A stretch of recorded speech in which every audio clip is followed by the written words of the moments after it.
Bonjour à tous, bonjour à toutes, je vous retrouve aujourd'hui pour vous parler de 50 choses à mon sujet.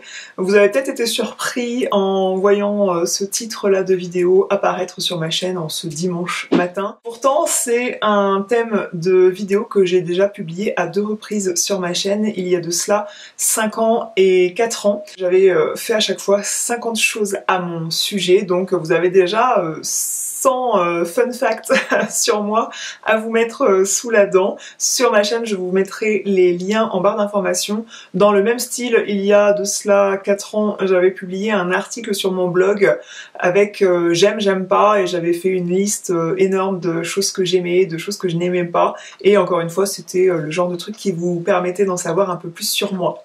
Je vous retrouve aujourd'hui dans la chambre de ma fille parce que sur mon blog la semaine dernière, je vous ai publié un article sur les 6 choix décoration dont j'étais fan dans cette chambre, des choix décoration qu'on a fait nous en tant que parents, bien sûr, donc forcément j'en suis fan, quoique parfois on peut avoir des petits regrets, mais là il y a des choix décoration que j'avais envie de mettre en avant sur mon blog et de vous partager dans un réel Instagram, donc en images en 30 secondes sur Instagram et en musique. Vous avez ces 6 choix décoration. Je vais vous parler de 50 choses à mon sujet, j'ai eu du mal à trouver 50 autres choses. Encore une fois, pour disclaimer, c'est pas parce que vous allez savoir ces 50 trucs à mon sujet que vous allez me connaître par cœur. Je ne me résume pas à 50 choses et ça permet pas de me caser dans une catégorie de personnes. J'aime pas qu'on me colle dans des cases, j'essaye en tout cas de ne pas mettre les gens dans des cases, donc voilà, c'est juste pour vous faire sourire. Et aussi sur Instagram toujours, parce que finalement je passe beaucoup plus de temps là-bas que sur YouTube, bien que passer du temps à créer du contenu pour YouTube, ça prend du temps, ça me prend du temps aussi. Mais ouais, sur Instagram, je vous ai fait un quiz sur moi et sur mon blog récemment, et il y avait plein de personnes qui ne connaissaient pas les réponses, alors que elles se trouvaient sur mon blog, mais aussi sur ces 2 vidéos, la 50 Facts About Me.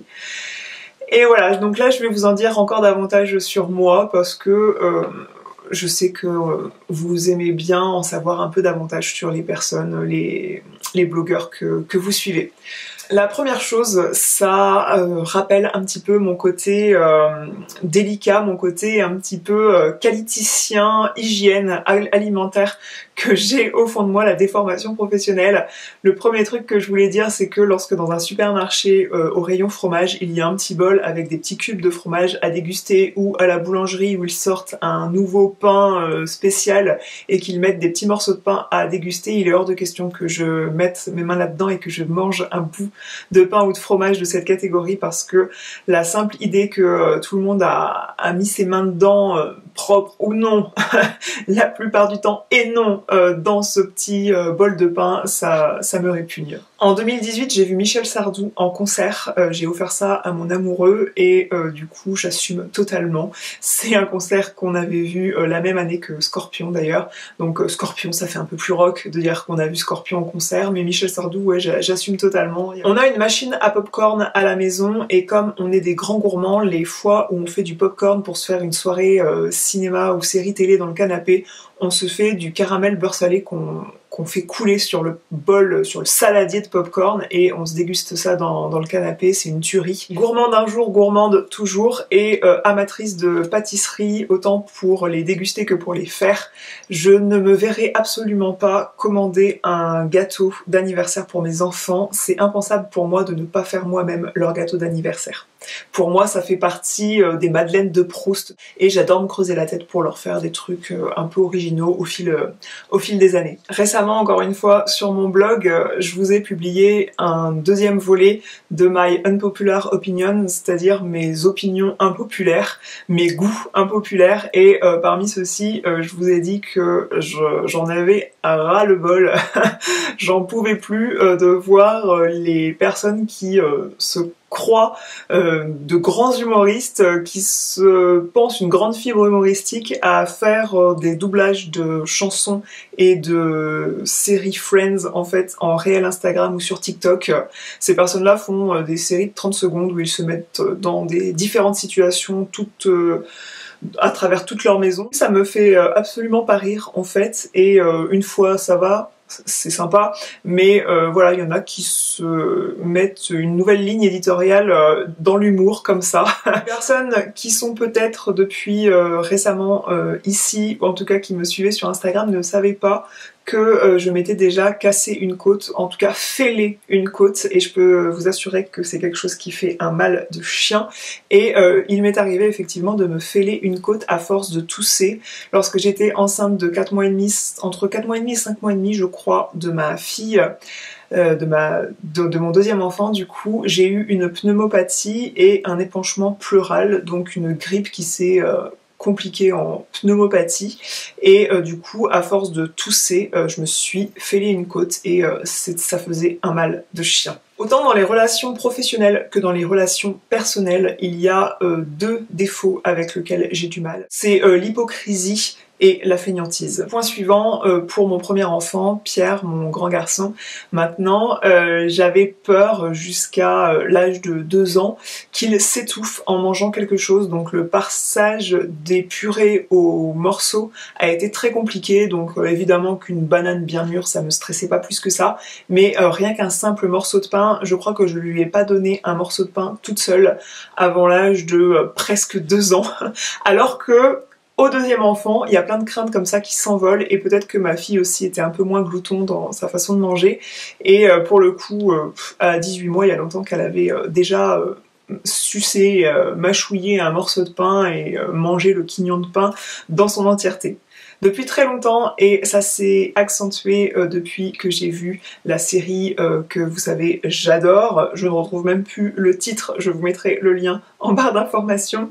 Je rêve de parcourir l'Écosse, d'aller voir les châteaux écossais, de faire des grandes marches, d'aller voir les grands lacs d'Écosse, les villes assez connues là-bas. J'aime beaucoup les mathématiques, je vous l'avais dit dans les 2 dernières vidéos, 50 choses à mon sujet, et de ce fait-là, un de mes livres favoris, c'est le théorème du perroquet de Denis Gage, qui déroule une intrigue policière au travers l'histoire des mathématiques, où il déroule l'histoire des mathématiques au travers d'une enquête policière, selon comment on veut voir la chose, et on revoit au travers du livre l'histoire de pas mal de mathématiciens comme les plus connus, donc Pythagore, Thalès, Fermat, Euclide et encore bien d'autres. En ce moment, le phénomène de copinocratie m'inquiète un peu. En fait, je trouve que dans beaucoup de domaines professionnels, il faut avoir du réseau en fait pour y arriver, et on a plutôt plus trop de méritocratie dans bien de domaines, et du coup ça m'inquiète pour les compétences de beaucoup de métiers en fait. Puisqu'on parle de compétences, peut-on parler de certains commerces en Charente-Maritime en tout cas. Je sais pas si c'est en fait lié à la Charente-Maritime, mais il nous est arrivé beaucoup de fois avec mon amoureux là dernièrement d'aller dans des magasins du type carrelage, du type portail, vous savez, La Paire par exemple, désolé, je cite le magasin, et d'être très mal renseigné par les gars qui attendent au comptoir. En fait, on se retrouve face à des gens qui ne connaissent absolument pas leurs produits. J'aime être professionnelle dans le métier que j'exerce, et je me verrais pas distribuer un produit, vendre un produit, être commercial dans un produit sans m'être renseigné sur le catalogue que je vends en fait. Et j'aimerais pas qu'on me pose une colle à chaque client qui arrive, et on s'est retrouvé à beaucoup de magasins comme ça, de ne pas avoir quelqu'un de compétent en face, et c'est très désagréable et c'est pas du tout vendeur. Je crois que je suis capable de pleurer davantage devant un film où c'est le chien qui meurt plutôt que si c'est le personnage principal qui meurt. Le film, je crois, où j'ai le plus pleuré, c'est Hachi, qui est un film qui se base sur une histoire vraie. Le drame majeur du film, c'est pas la mort du chien, mais quand même c'est la fidélité du chien à son maître. Ça se base sur une histoire vraie d'un japonais qui était enseignant à l'université dans les années 1920. Et il avait un chien, ce genre de chien roux là, dont je ne connais pas la race là comme ça, mais ce sont des chiens magnifiques et hyper attachants, comme beaucoup de chiens d'ailleurs. Ce chien, il l'avait appelé Hachiko, je crois que ça veut dire 8e prince en japonais, je crois que c'était le 8e chien d'une portée. Tous les soirs, tous les matins, il l'accompagne au train, prendre le train pour qu'il aille enseigner à l'université. Et le soir, il entend le train arriver et il court, le chien, attendre son maître à l'arrêt de gare. Un jour, il fait, je crois, une attaque ou une hémorragie cérébrale, je ne sais pas. Le chien attend son maître à la gare et il ne revient jamais. Et la femme et les enfants de cet homme n'arrivent pas à garder le chien parce qu'il s'enfuit tout le temps. Et du coup, il continue à vivre dans la nature autour du village où le monsieur prenait le train. Mais tous les soirs, pendant 10 ans, le chien, fidèle au poste, va attendre son maître à la gare. Et rien qu'à le dire, j'en ai les larmes aux yeux, je trouve ça dingue et c'est un film magnifique, mais c'est un film, si vous voulez vous foutre le cafard, vous regardez ce film, parce que c'est très, très déprimant, c'est sûr, mais je pleure toutes les larmes de mon corps, je suis en sanglots quand je regarde ce film, c'est dramatique. Je m'étais cassé la jambe, donc sévèrement la jambe dans une chute dans les escaliers et je m'étais rattrapée en fait à la rampe pour gérer la chute, mais ça s'est pas passé comme je voulais. Et de ce fait-là, nerveusement, il y a quelque chose qui s'est fait.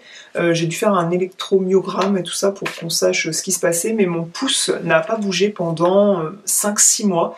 Et je peux vous assurer que c'est n'a pas bougé. En tout cas, je ne pouvais pas le plier en fait. Et je peux vous assurer que quand on perd l'appréhension pouce-index qui nous sert de pince et qui sert à attraper plein de choses, c'est vraiment extrêmement dérangeant. Ça fait 8 ans que je blogue maintenant, je blogue depuis 2013, le blog biendanssapeau.com est ouvert depuis 2013 avec cette chaîne YouTube.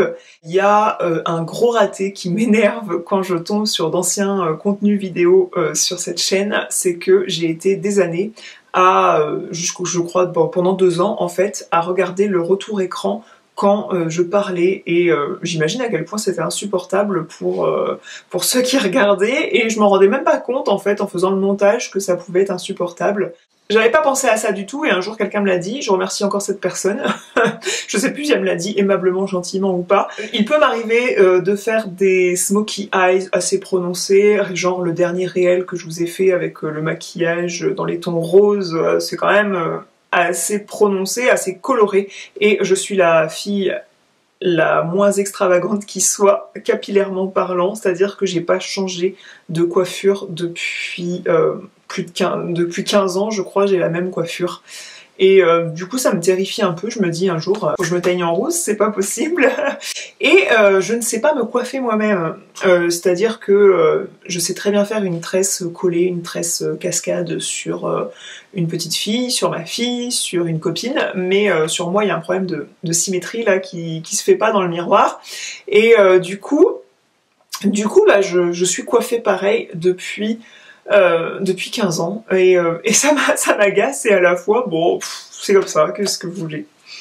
Jusqu'à mes 25 ans à peu près, je vous l'avais dit dans une précédente vidéo 50 choses à mon sujet, j'étais somnambule et du coup j'ai pas mal d'anecdotes à ce sujet-là, notamment dans ma période lycée, je me levais à 2 h du matin prendre mon petit déjeuner et je me réveillais. On me trouvait en train de préparer mon petit déjeuner, alors souvent je me réveillais avant de me manger, mais il arrivait que je prenne mon petit déjeuner à 2 h du matin et même j'ai fait une coloc, c'était terrifiant, je me réveillais toujours pour prendre le petit déjeuner comme si c'était le matin je crois que c'était impressionnant, il était 3 h 53, un truc comme ça, et c'était toujours pareil, j'ai été chronométrée, paramétrée pour une crise de somnambulisme à la même heure, et ça effrayait mon coloc qui dormait dans le canapé dans le salon où il y avait la cuisine, mais c'était effrayant, effrayant.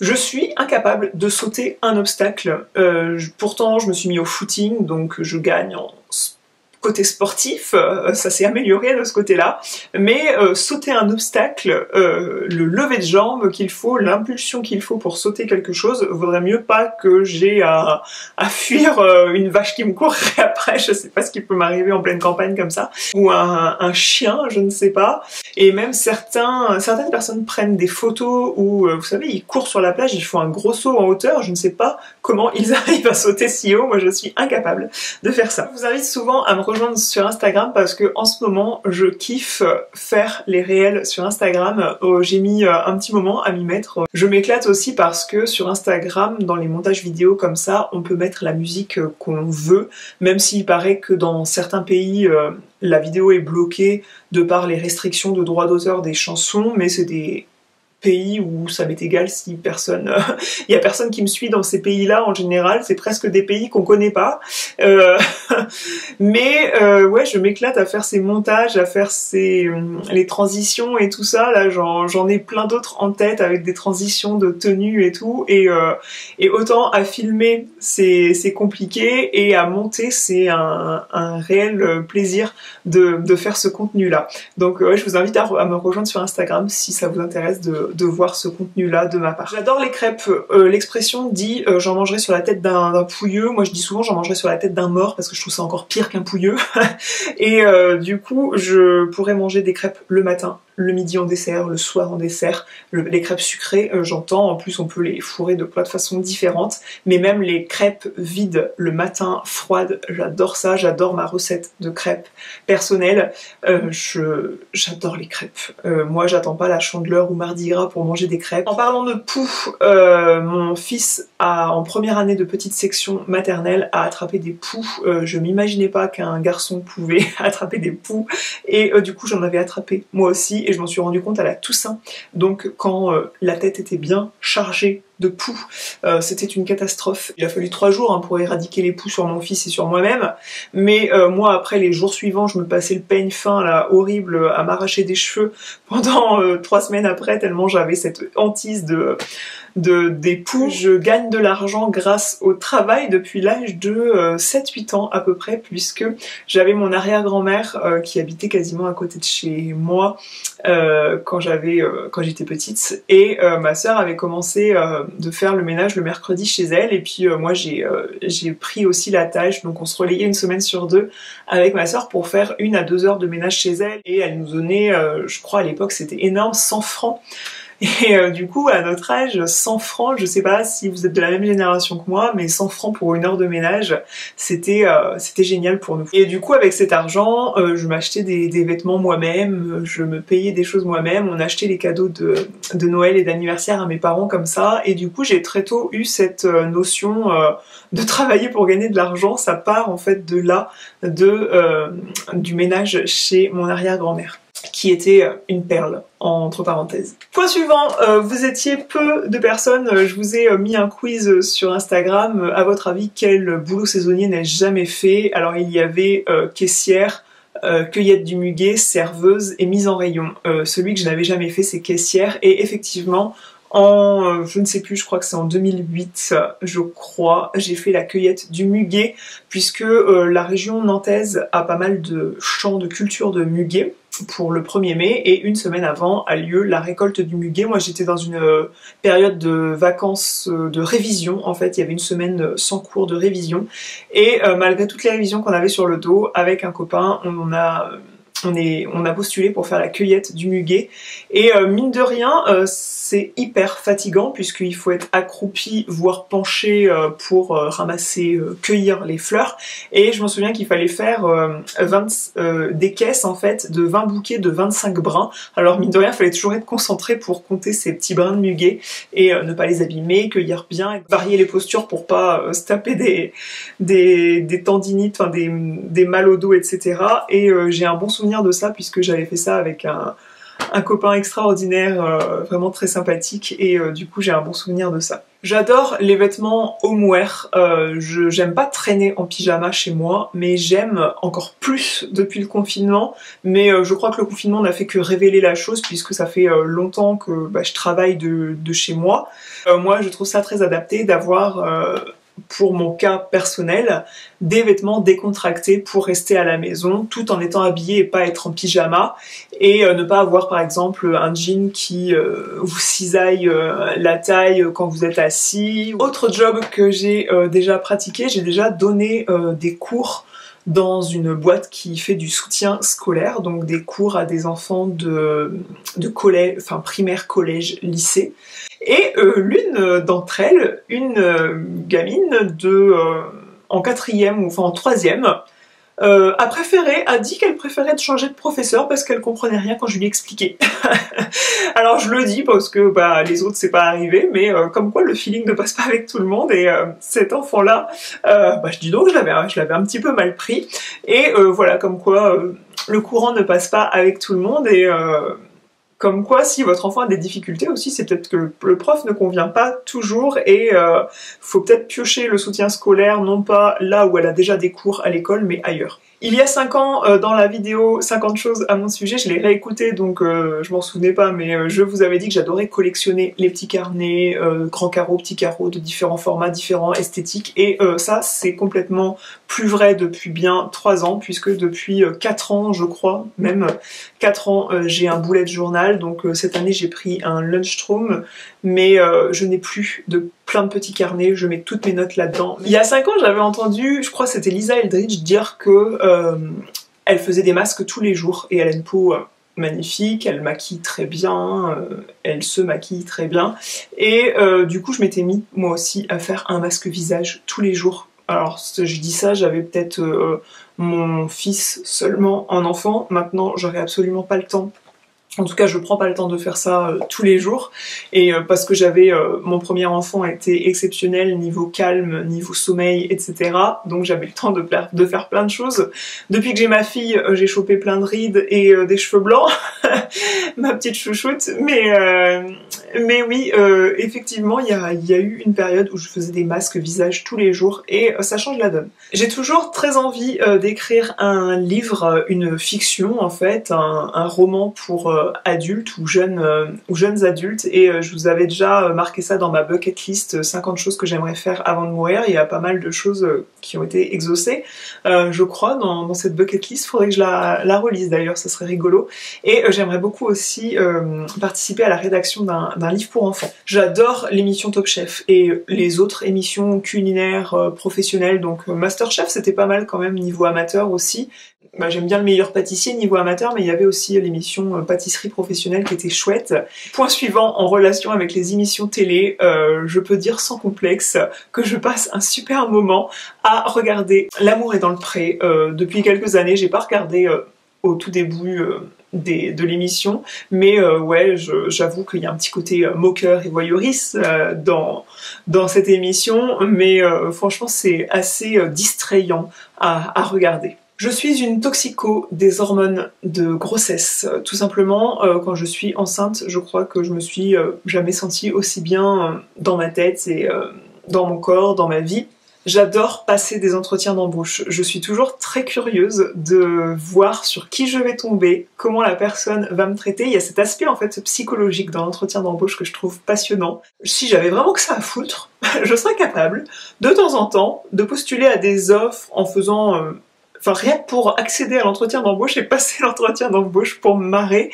Et elle est tordue la fille, hein. Elle est tordue. Mais pour voir les questions qu'on peut me poser, comment on va se comporter, si on est réglo et politiquement correct, on va dire, pendant l'entretien. Bref, parce qu'il y a quand même des trucs énormes hein, dans les entretiens d'embauche qu'on peut entendre. Ce qui m'en fait venir au point suivant, la question la plus bizarre et rigolote et allumée qu'on m'ait posée dans un entretien d'embauche, dans les tests de personnalité, tout ça qu'on peut faire. En tout cas, moi je postulais à des postes de cadre et dans les services techniques de l'industrie. Il y avait toujours des trucs de personnalité comme ça, et une fois on m'a demandé de dessiner. Il y avait un tableau blanc, je m'en souviendrai toute ma vie je crois, de dessiner ce qui pour moi représentait la réussite. Je n'ai pas été prise à ce job, mais je sais pas si c'est que j'avais pas fait un joli dessin ou pas un dessin qui collait à ce que la personne attendait. Qui en vient au point suivant, j'adore faire passer des entretiens d'embauche. J'ai toujours eu une relation antipathique avec les services ressources humaines lorsque je travaillais dans les boîtes, parce que les cadres sont au forfait jour. Et en tout cas, j'ai le souvenir de la dernière boîte lequel je travaillais, où il y avait la personne des ressources humaines. Si il était moins de 17h30 et que tu te barrais avant en tant que cadre, tu te faisais mal voir. Les cadres sont au forfait jour et je plains celles qui avaient des enfants, moi j'en avais pas. Dis donc, elle est là depuis 8h et elle s'en va à 17h30, mais quel scandale, enfin. Alors que je pense que si les gens étaient intelligents, en France, beaucoup ont du mal à comprendre que c'est pas en gardant les gens tard le soir qu'on va avoir du bon travail de ses employés. Point suivant, je n'aime absolument pas tweeter. C'est un réseau social que je comprends pas. Je ne suis pas encore passée aux culottes de règles, malgré la tendance qui existe. Alors j'avoue, je suis un petit peu freinée par le fait que je dois mettre les mains dans le cambouis. Si je mettais des culottes de règles, il faudrait que je mette les mains dans le cambouis ensuite pour nettoyer la culotte avant de la passer en machine. De ce que j'ai compris du truc, il faut quand même la rincer. En tout cas, je me verrais pas la mettre dans mon tambour comme ça. Et moi qui ai eu 2 enfants et qui maintenant est passé au stérilet en cuivre, j'ai des règles assez abondantes et assez longues. Donc j'ai pas le courage de me lancer dans les culottes de règles, bien que les serviettes hygiéniques me sortent par les yeux. Et je déteste. C'est une sensation d'inconfort terrible, surtout quand les règles sont longues et abondantes. Et du coup, je dois plancher sur le sujet des culottes de règles. Je ne croyais pas dire ça un jour, mais je suis devenue une accro du running. Dernièrement encore, ça nous est arrivé avec mon amoureux, c'est très drôle de recevoir des gens qui nous connaissent un peu moins à la maison pour déjeuner. Alors c'est des choses qui arrivent un peu moins en ce moment, un confinement, tout ça, distanciation sociale, hein, la vie sociale est pauvre en ce moment. Mon fils me demande quand est-ce qu'on va voir quelqu'un, quand est-ce qu'on reçoit quelqu'un. Voilà, vous voyez le décor en ce moment, nous sommes en 2021 si vous regardez cette vidéo 5 ans après. Et bref, pour avoir reçu quelqu'un dernièrement qui ne vient pas souvent, ils nous ont ramené une super belle plante, une super belle fleur. J'adore regarder les fleurs dans le jardin, regarder les plantes dans la maison, mais je déteste m'en occuper. Et ça nous a fait beaucoup rire avec mon amoureux qu'il m'offre ça à moi, la maîtresse de maison, classiquement, alors que typiquement c'est le cadeau qui fait beaucoup plus plaisir à mon amoureux qu'à moi. Donc moi après j'aime bien, une fois qu'il les entretient bien, mon amoureux, voilà, j'aime bien voir la floraison des choses, récolter les choses, mais ouais, m'en occuper, vraiment aller acheter moi-même une fleur, non c'est pas... J'aime bien les bouquets de fleurs, mais non. Je pourrais aller m'asseoir des heures sur le banc d'une gare et regarder les gens passer, m'inventer leur histoire, écouter d'une oreille ce qu'ils peuvent se dire, les au revoir qu'ils se font. Et ouais, je pourrais passer des heures à faire ça pour m'inventer des histoires et peut-être que ça me donnerait l'idée d'un sujet de roman. En parlant de gare routière, je suis déjà allée étant jeune, donc à 14 ans, en Andalousie, voir des amis qui avaient déménagé en Andalousie depuis la Charente-Maritime en bus jusqu'à Grenade pour ensuite faire 2 heures de voiture depuis Grenade vers chez nos amis. Et ça prend 15 heures de route. Toujours au même âge, au mois de décembre, la seule semaine de cours que mes parents m'ont fait sécher dans ma vie, vraiment anecdotique et exceptionnel connaissant ma maman, pour que mes parents et moi nous partions voir ces mêmes amis en Espagne. On a fait le trajet en voiture. Ça m'a fait penser au point suivant, nous sommes déjà partis avec mon amoureux en Algarve, donc au sud du Portugal pour un mariage en voiture. Donc là on a fait plusieurs stops, plusieurs escales de vacances au fil de l'Espagne et du Portugal, mais du coup on a fait toute cette route en voiture et je crois que c'est quelque chose que je referais pas, faire la chose en voiture.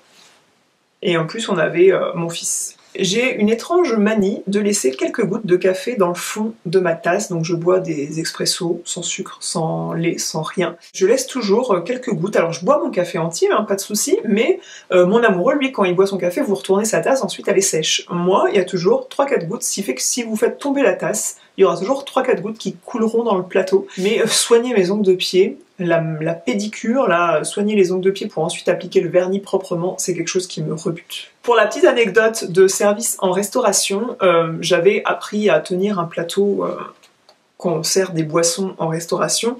Il y a une technique où quand vous faites bien la chose, vous avez votre plateau comme ça et vous avez toutes les boissons dessus, vous gagnez en force dans le bras.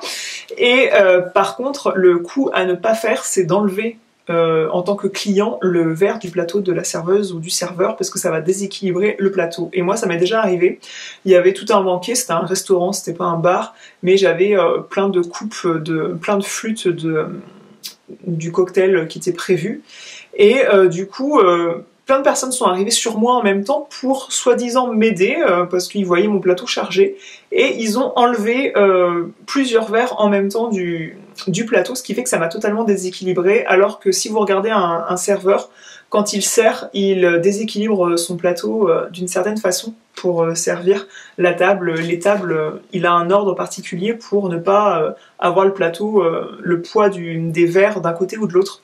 Et du coup, moi, ça m'est arrivé qu'on m'enlève les verres dessus le plateau et j'avais tout renversé, heureusement sur personne, mais du coup, c'était terrible comme sensation. Autre point dont je ne suis pas fière, je n'entends pas pleurer mes enfants la nuit. S'ils sont petits, il faut absolument que je mette un babyphone qui vibre sur ma table de nuit parce que je n'entends pas mes enfants pleurer la nuit parce que j'ai le sommeil extra lourd. Donc heureusement mon fils faisait très bien ses nuits, heureusement ma fille les faisait assez tôt aussi, mais il arrive qu'elle pleure la nuit et c'est monsieur qui l'entend, pas moi. J'avais très peur de l'application Audible parce que j'avais très peur du fait d'écouter des livres et de plus jamais lire de ma vie. Et finalement, j'en suis à une dizaine ou quinzaine d'ouvrages écoutés sur Audible et j'adore cette application. Je trouve ça vraiment top pour tuer des temps morts dans la journée, comme quand on fait la cuisine, quand on est en voiture, pour se cultiver en même temps.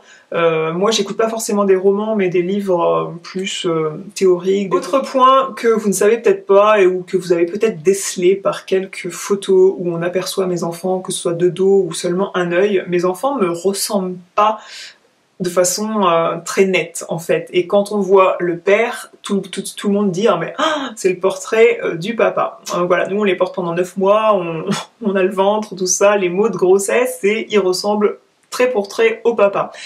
Finalement, mon fils me ressemble de plus en plus physiquement, notamment le bas du visage, mais voilà, ma fille est blonde, ils ont tous les deux les yeux bleus, mes enfants, mon fils est châtain clair, et par contre, mon fils, c'est assez extraordinaire à quel point ses traits de caractère me ressemblent, à tel point que je peux prédire beaucoup de ses comportements, du fait qu'il me ressemble beaucoup en caractère. 50e point, je me suis prise au jeu d'arriver dans un endroit et de le trouver joli et de me dire que c'est très instagrammable comme endroit et de revenir parfois dans l'endroit pour prendre une photo de ma tenue beaucoup plus apprêtée que lorsque je me suis pointée la première fois et que c'était pas prévu. Et j'espère que cette vidéo vous aura amusé. C'était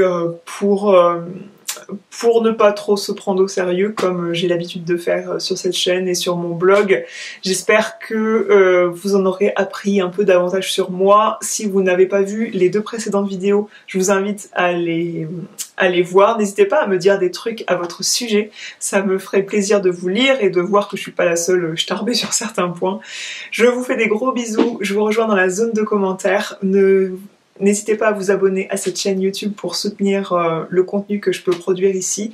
Ça fait envie de produire d'autres contenus. Je vous fais des grosses bises et je vous dis à la prochaine. Salut!